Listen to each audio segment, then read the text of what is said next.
Assalamualaikum warahmatullahi wabarakatuh.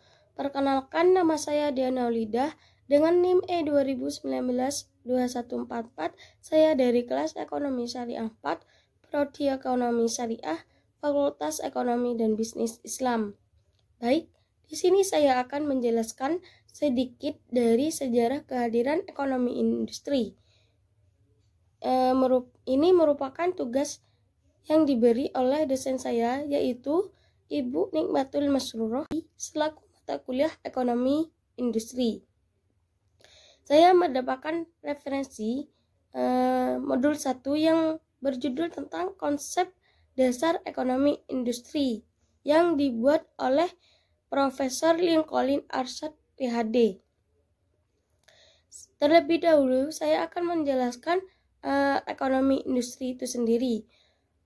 Menurut Bethwal, pada tahun 2010 ada 2 elemen ekonomi industri, yaitu yang pertama elemen deskriptif, yang kedua elemen analitis.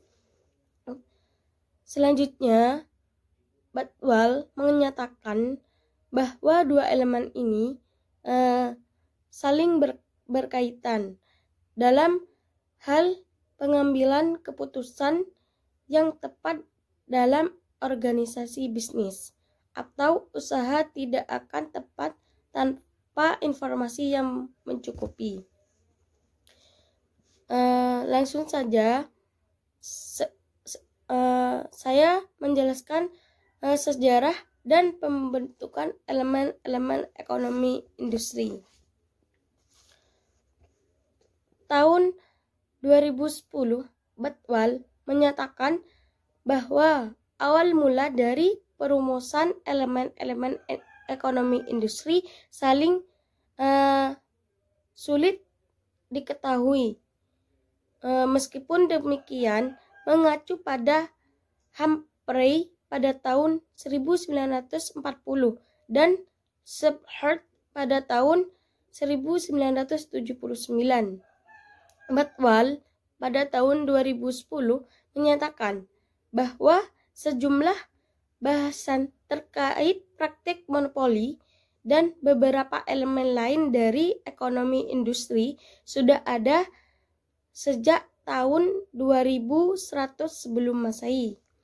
Namun demikian, sejarah ekonomi industri berawal pada abad 17 ketika Adam Smith mengeluarkan buku yang berjudul The World of Nations pada tahun 1776.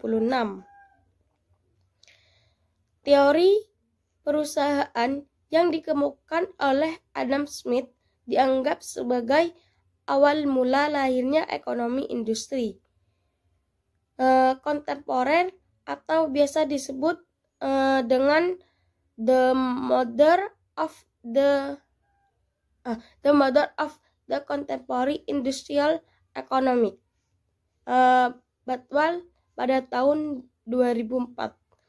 Kontribusi utama Adam Smith yang selanjutnya menjadi basis acuan ekonomi industri adalah konsep pembagian kerja atau division of labor dan analisis harga produk sebagai tambahan.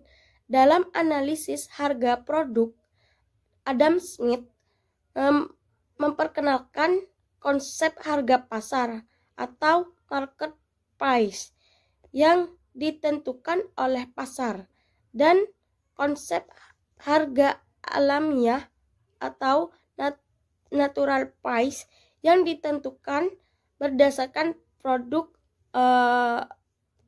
faktor produksi, tenaga kerja yang diperlukan dalam proses produksi. Sekian dari saya. Wassalamualaikum warahmatullahi wabarakatuh.